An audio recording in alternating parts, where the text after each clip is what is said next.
This is our public input portion of the meeting. I'd just like to remind everyone there's 1 3-minute limit per speaker. Is there anyone who'd like to address the board? I would. Somebody else wants.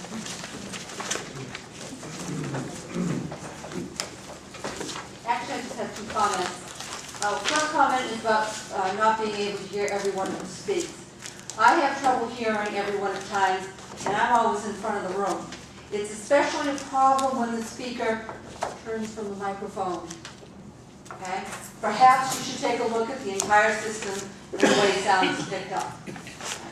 My second comment is that according to the town's website, all property owners were to be notified of the townwide reevaluation. I was not notified by the town or by the town of Cicero or by Gar Associates, nor were many of my friends and acquaintances. Thank you. Brad, we're going to find out why. He knows why. I've emailed him about it. Oh, okay. Yeah, I'm sure some people didn't receive the mail. We have a stack of return mail, which we are going through and making the best effort. But certainly anyone that has any questions, give us a call. We'll mail out a packet for you. You should have received one. I'm sorry you didn't. I emailed you about that, and you said it only picked up the one name. It didn't pick up all the property owners. But that was a separate issue, right? No, this is what. You're saying you didn't receive it, but... No, I did not receive it. I was not notified. Well, she has the mic. Here's the camera mic. You shouldn't be the one to tell me that either. Somebody, one of them should have been, but you are correct. I personally was not notified. No mail came addressed to me. Okay. But About I'm the- sorry, I misunderstood, because then you said there was an issue where only one name showed on That's what that. your email told, when I asked to be added to future mailings, you sent me an email saying that it couldn't be done and that only the first name was picked up for this mailing. So I'm not the only one that wasn't notified. Just about every friend of mine who is a woman was not notified if she has a spouse. Okay, but something came to the house. Unfortunately, they weren't mailing one for the husband and one for the wife. There was just one to the home. No, this did not come to the property owner's office. What I was given by my husband was addressed to John Gardner. I do not open his mail. I do not always see his mail. I was not notified by the town of Cicero or Gar Associates.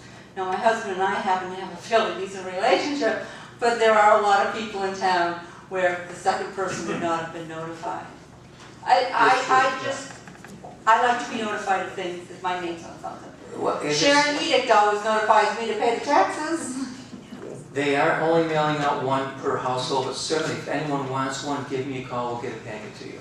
Can you please add my name to future mailings? That's all I really want at this point. You told me you couldn't. Well, we couldn't put the 2 names on the one line. You are on there. It's up to whoever's making the mailing to select both fields. If the tax collector does it that way. I'd like to know why the assessor's office or Gar Associates didn't extend the same courtesy that the tax receiver does. I'm sorry, I couldn't answer that. You'd have to ask them. They told me to ask you. The lady's name is Pat that I spoke with, if you'd like to speak to her. Yeah, no, I can't tell you why they did it. I tell you how it happened, though. Right. I just want you to know, not everyone was notified. Brad will research it for you. Is there anyone else? Is there anyone else who'd like to address the board? Might need to. Lynn Jennings. I just have a couple of comments. One is in reference to the survey that was sent out. When I talked to them, I went to their class or their meeting on the 12th, and I'm sorry we have a limited amount of people. If anybody tried to call the 1-800 number, they're not going to get through. They had a 718 area code, which is Staten Island in the Bronx. It should have been, I believe, 716, which is Buffalo. So was it? It's a 518 number. And Well, it's 518 is Albany, and I tried that. I called the 1-800 operator, and I couldn't get any reference. There was nothing to Gar Associates, nothing to do with assessments. So I tried 3 different places. And when I finally got back through, I talked to some lady that was at the meeting the other day, Brad, from the state, whatever her position is. And it's either got to be a 518 for Albany, because when I was in the post office, Lord knows I called that number enough. 716 is Buffalo. And I just thought it might be typographical error. It's something we need to take a look at. And I hope our assessments aren't off by that many dollars or I'll be in trouble. So that's the one issue, okay? The other one I wanted to ask, the pre-sort first-class mailing came out under a bulk permit 667. Is that something that GAR owns or is that ours in the town? That would be our associates, they take care of all that. Okay, because the return address on the envelope said town of Cicero.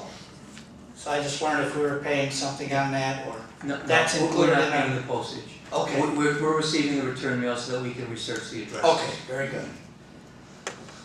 Two other items real quickly. We talked about it and I think Deborah alluded to it. The problem is with the speakers. I think this one's great tonight. I never had a problem getting my voice out there anyway. But like on the board, even when you talk about an item back and forth, you're not talking into the mics.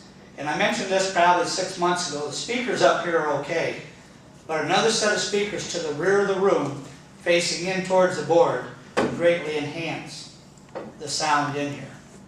So it's just something. Sitting on this side, I can hear that. This speaker you can't hear. And I asked Joe, he left. About hearing. And that's just something to look at. Maybe another set of speakers. Something a little higher.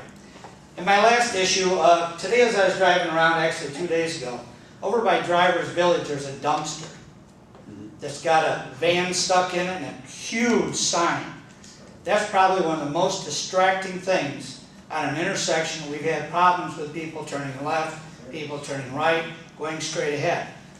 Number one, did they get a permit? Do they need to have a permit to do this? Or because they have so much money into the area, we let them do it?